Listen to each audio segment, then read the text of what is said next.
What's up, everybody? We're gonna go over three games today, reactions, whatever you want to call it. But we're gonna be going over Cowboys, Giants, Broncos, Raiders, and then Bengals versus Browns. First game I want to discuss is Bengals Browns. It was a rainy game. It was pouring, I believe, from start to finish. It calmed down a little bit in the second quarter. But let's just put it like this: Joe Burrow never wears gloves. Everybody knows he has small fingers, or small hands, I should say. Excuse me. He has small fingers, and by second quarter, maybe early third quarter, he did put on a glove so he can actually grip the ball. Because I guess he does. He has trouble throwing in bad conditions, so that's how bad the weather was. But I want to talk about the Browns. I like their play calling. They ran the ball really good. I mean, Nick Chubb, he's just a beast. He's a different back. He might be the best back in the league right now. Well, maybe not right now. It's only week one, but he's always produced. I believe by the time the fourth quarter started, the Browns as a team had 190 rushing yards to like pretty much start the fourth quarter. So that offensive line was dominating. Um, Browns lost a key offensive lineman, the right tackle, but that rookie stepped in really good. And I don't know how to say this without like sounding mean, but losing that right tackle didn't really affect him this game. Maybe because it was raining and the Browns are a downhill running team. They're pulling their guards and their tackles when they would run also, so that get a bunch of mismatches. The line would get up to the second level, get the linebackers, and honestly, Nick Chubb did really really good on finding the lanes and cutting back.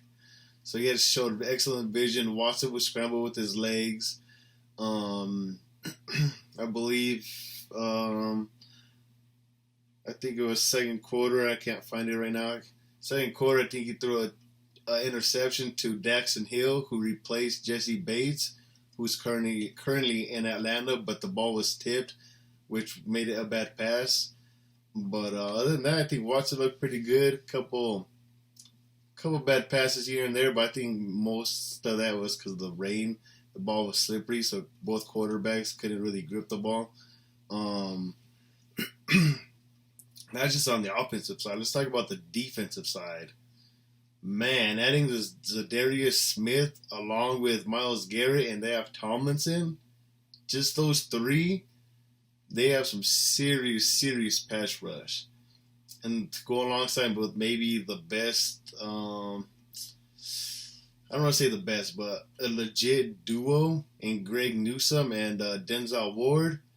I'm going to show a clip right now of what these guys can do. And then you add the zone blitzes and the man on man blitzes, cover one, cover three. That defense is scary. They were top five last year without Zadarius Smith as far as pass coverage. So I expect that to continue this year. I don't think because it was the rain or Joe Burrow's calf or nothing. I really do think this defense is legit, which could take them deep. Like they're pretty much a dark horse that nobody's talking about. Um, Sorry, I have my dog and I think he wants to get out. But anyway, um, I really do think this defense is legit. The Bengals couldn't do nothing at all, like at all, to the point where it was pretty much a blowout. They ended up losing 24-3. So by late fourth quarter, they ended up benching Joe Burrow. Um, Adding, I think his name is Orlando Brown. He came from Kansas City. Excuse me. That didn't really do much because, I mean, that Browns defense was getting after Joe Burrow. Joe Burrow, he looked uncomfortable. He's normally known as Joe Cool, but nah, that did not show. That did not show. And a big part of that is I will give the Browns defense credit. I like the Bengals, but they also started off slow. Last year, I think they started off 0-2, and then they got hot. So they're a team that starts off slow. So I expect them to bounce back. Um, T. Higgins has 0 catches, which I don't expect, especially on a contract year. I just think the Browns are that good. The rain, maybe the receivers' routes are a little different because they don't want to slip or whatever the case may be. But shout out to the Browns. Good play calling on offense. Bengals, I wouldn't worry about. I think they'll bounce back. They got Baltimore week 2, so I don't know where it's at, but it should be a better game for them. Yeah, I think that's really about it for that game. Browns end up winning a big division game. State of Ohio, I think that was their 100th time meeting. Yeah, Bengals lead that series 52-47, about 52-48 now, and yeah, that division is gonna be tough. So I can't wait. I can't wait, man. Now let's go on to the next game. Broncos Raiders. Broncos end up kicking the ball first. What happens is Sean Payton does an onside kick, which nobody here in where I live likes it because I'm from Colorado. Everybody thought he should just kick the ball. I don't really personally care. I don't really care because let's say if he did just boot it out the end zone for a touchback, who's to say that the Vegas Raiders don't score a touchdown? Still, you know what I mean? But I like the aggressiveness. We were just like literally half a step too soon on touching the ball, which is why we did not get the ball because we technically got it, but we were a step too soon. So which caused the flag, illegal touching, and they had the ball from like the 50 and they ended up scoring a touchdown. A big addition that nobody's really talking about in the NFL is Jacoby Myers coming from New England. Really solid receiver. He was a 1 in New England, but obviously he's not going to be a 1 because you got the beast in Devontae Adams. And Patrick Surtain was on Devontae. There's a couple times where he beat PS2 or Patrick Surtain, where he just beat Surtain, but Jimmy Graham didn't see him or he was looking at a different read. But then it goes vice versa. Surtain locked him up plenty of times also. So I love watching those guys just go at it. When two legit guys go at it, you just got to be at the edge of your seat because anybody can win that matchup. But anyway, like I was saying, I was talking about Jacoby Myers. He was torturing Mathis. Mathis has a tremendous upside. He's young. He did really good last year. But I sat down really thinking about it. Mathis is really good against other number 2s. Technically, Myers is a number 1. So they have a high tier 2, high tier.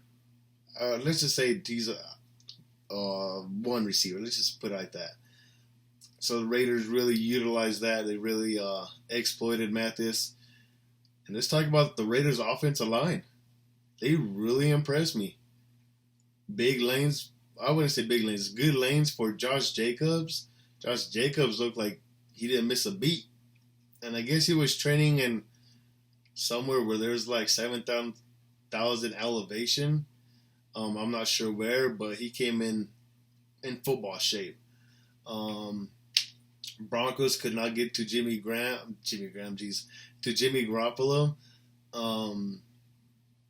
I need to stop saying I probably said like 50,000 times. Where was I at? Oh, the Broncos could not get to Jimmy Garoppolo at all. Like, I felt like he had time in the pocket. I felt like he was able to make reads. Yeah, it's just crazy. I couldn't believe we could not get to him. I did not I didn't like that being a Broncos fan. I want pressure. Obviously, I think the best pressure is if you can get there with just your big boys in the front. Every once in a while, mix in the zone blitz, a man blitz, or whatever. But if you can't get to the quarterback, you're probably going to lose. Raiders did a good job. For some reason, every time Devontae's in the slot, he kills the Broncos. Like, he just kills the Broncos. Surtain's not a slot guy. Kwan Williams is hurt, our nickelback, our slot guy. So that really impacted that. But I think they got to put Adams more in the slot because Raiders low-key got a good offense. I like their offense. Obviously, they got some things to improve, but Raiders are on top of the division right now. Chargers lost. They beat the Broncos. And then the Chiefs lost Thursday night. So Raiders, they got a good offense. Their defense, they also put Max Crosby on our right tackle, Mike, who's a way. He's not as good as a pass blocker as Garrett Bowles is, and they really utilize that. And Max Crosby did his thing. I believe there was one drive. I gotta find it where you just felt Max Crosby. Like Max Crosby was it. You know what I mean? Like he was him. I'm not sure what drive that was, but you really felt Max Crosby. Adding Marcus Peters, I believe that helped that secondary too. Speaking of secondary, there's Broncos' second drive. Broncos. They added Sam Perrine. Sorry about his name. I don't know how to pronounce his name. Something like that. It's Sam. I only call him Sam. He's 5'11", 240. It was, I believe, 2nd and 1 or 3rd and 1. Where Sam could have got the first down. 5'11", 240. Bennett's about 6 foot, 200 pounds. I wanted him to plant his foot, be aggressive, and run that dude over. Big boy football. That sets the tone. That would have done so much. And instead, he ends up getting stopped. I'll post a clip right now. Yeah, I just don't like that at all. Plant your foot, run him over. That's football. It just is. Broncos offense first half looked amazing. Russell Wilson was scrambling, looking like, rolling out, looking like old Russell Wilson from Seattle. So that was awesome to see first half. Second half, that just went out the door. He was like 17 of 19 in the first half. Second half, he was, I think he only ended up completing like 10 passes. Like, dude, you're getting paid $45 million. Do something, man. So a big part of that is because either Raiders were containing and they were keeping him in the pocket, or I don't know. Raiders did a good job of making sure he did not do that second half. So shout out to the Raiders defense of doing some halftime adjustments. Broncos only get up 3 points in the second half. Missed extra point from Lutz and a missed field goal. But I don't think that. I mean, sure, if he makes it, we win the game, but he lost. He missed them, so Broncos lost the game. Raiders adjusted. Broncos really didn't, so Raiders on top of the division. And then now let's get to Cowboys Giants. Usually for primetime games, I wanted to discuss a little bit more in depth, but 40-0, like there's nothing really to talk about. Lions, I believe, have 7 sacks. Lions, geez. Cowboys 7 sacks. Like, come on, man. Micah Parsons looks like he's a beast, man. I can't say nothing about that dude. Like, he just leaves me speechless. I love watching the Cowboys play because of Micah Parsons. Adding Stephon Gilmore along with Trayvon Diggs, big addition right there. Brandon Cooks. Giants couldn't stop the Cowboys either. They let go of Zeke. They ended up with Tony Pollard. Um, not ended up with him, but he ends up being the starter now. Show some speed. Cowboys line solid. It just they dominated, and they really started dominating after the block field goal, and they returned to the crib. That really set the tone for the game. I think they were up 16-0 by the end of the first quarter, and yeah, the Cowboys pass rush was incredible. I'm not sure how many pressures they had. I didn't look that up, but I know they're getting to Danny Dimes. Let's just call him Daniel Jones until he really earns that nickname. No offense to you Giant fans, but he did not look like a quarterback that's Danny Dimes. DeMarcus Lawrence, Micah Parsons, they probably had like 100 pressures. That's super exaggerated, but they were getting after it, man. Brandon Cooks, big addition, helps CeeDee Lamb. Helps Dak also because they lost Dalton Schultz, so that gives some weapons to Dak for the outside. You could put Brandon Cooks in the slot. He's a good speed receiver, good tough guy too. So he can he could be in the slot, run the slant route, take a hit for a first down, as he did a few times that game.